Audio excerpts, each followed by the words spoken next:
Bonjour à toi et bienvenue au message lumière de la famille Myriam. Je suis heureuse de te retrouver aujourd'hui. Alors aujourd'hui, l'Église propose à notre méditation un texte assez bref de Matthieu. Je vous le lis. En ce temps-là, Jésus était en route. 2 aveugles le suivirent en criant « Prends pitié de nous, fils de David !» Quand il fut entré dans la maison, les aveugles s'approchèrent de lui et Jésus leur dit « Croyez-vous que je peux faire cela ?» Ils lui répondirent « Oui, Seigneur. » Alors il leur toucha les yeux en disant « Que tout se passe pour vous selon votre foi. » Leurs yeux s'ouvrirent et Jésus leur dit avec fermeté « Attention, que personne ne le sache. » Mais une fois sortis, ils parlèrent de lui dans toute la région. Ce passage se situe entre la guérison de la femme qui souffrait d'hémorragie et le retour à la vie de la fille d'un notable, et la guérison d'un possédé muet. Ici, nous voyons Jésus marcher entre 2 villes, accompagné d'une grande foule, et 2 aveugles qui se trouvent sur le chemin se mettent alors à le suivre en l'interpellant.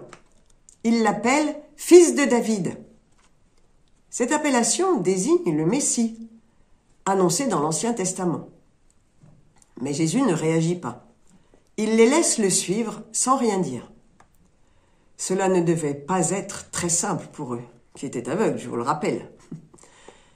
Est-ce que cela ne nous est pas déjà arrivé de suivre Jésus alors que nous ne savons pas où nous allons, que nous sommes dans l'obscurité? Parce que nous traversons une période plus compliquée. Nous hésitons sur le choix des études à faire. Nous sommes en transition avec un travail qui ne nous convient pas, sans trop savoir ce que nous pouvons trouver d'autre. Nous nous demandons, est-ce bien cette personne avec laquelle je vais m'engager pour toute ma vie? Ou bien se pose la question d'un engagement religieux. Ou, beaucoup plus ordinairement, nous nous sommes disputés avec un collègue de travail et nous ne savons pas comment renouer les liens et retrouver une ambiance apaisée et sereine. Bref, toi comme moi, nous avons beaucoup d'exemples de moments où nous avons été dans la nuit, avec même l'impression que Dieu était sourd et ne nous entendait pas. Or, que font les aveugles dans ce récit?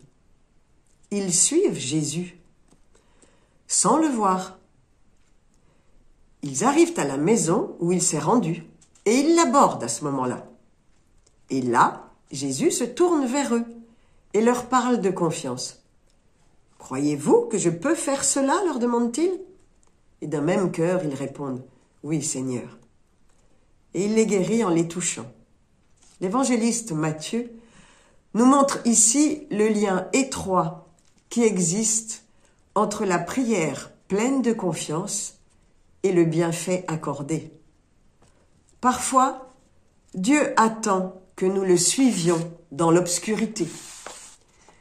Si notre foi semble s'éteindre, si le désir d'être fidèle s'est affaibli, alors nous pouvons repenser à ces 2 aveugles qui, malgré toutes les difficultés, ont réussi à suivre Jésus jusqu'à sa maison.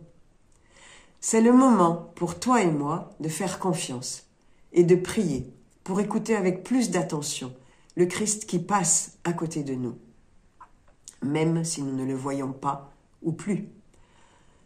La vue est le sens qui paraît le plus important aujourd'hui, peut-être parce que nous avons l'idée que la connaissance passe principalement par les yeux.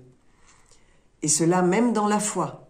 Ne dit-on pas « il faut voir pour croire » ? Saint Thomas d'ailleurs en a fait l'expérience. Dans cet évangile, Jésus nous enseigne exactement le contraire. Il faut croire pour voir. Comme avec Thomas, il lui dit « Heureux ceux qui croiront sans avoir vu ». Repensons à l'attitude de certains pharisiens qui ont vu tous les miracles accomplis par Jésus, mais qui sont figés dans leur opposition et qui le sont restés, sans se laisser toucher, alors que ces aveugles, eux, ont réellement reconnu le Messie en Jésus. La fin du récit se retrouve plusieurs fois dans les évangiles. Jésus demande avec force aux aveugles guéris de ne rien dire. Mais ils en sont incapables, car comme le dit saint Jérôme, ils n'ont aucun autre moyen de manifester leur gratitude. Et comme on les comprend, lorsque l'on a reçu une bonne nouvelle ou un cadeau qui nous comble de joie, notre cœur explose et nous ne pouvons qu'être dans la louange et la gratitude et le partager autour de nous. Alors, aujourd'hui, je nous propose à toi et à moi d'écouter la voix de Dieu, même si elle nous semble lointaine, de nous adresser à lui avec confiance dans toutes les occasions de cette journée qui s'annonce. Et à la fin de celle-ci, nous pourrons certainement dire comme Jacob, c'est certain, l'Éternel est dans cet endroit et moi, je ne le savais pas. Bonne journée et à bientôt.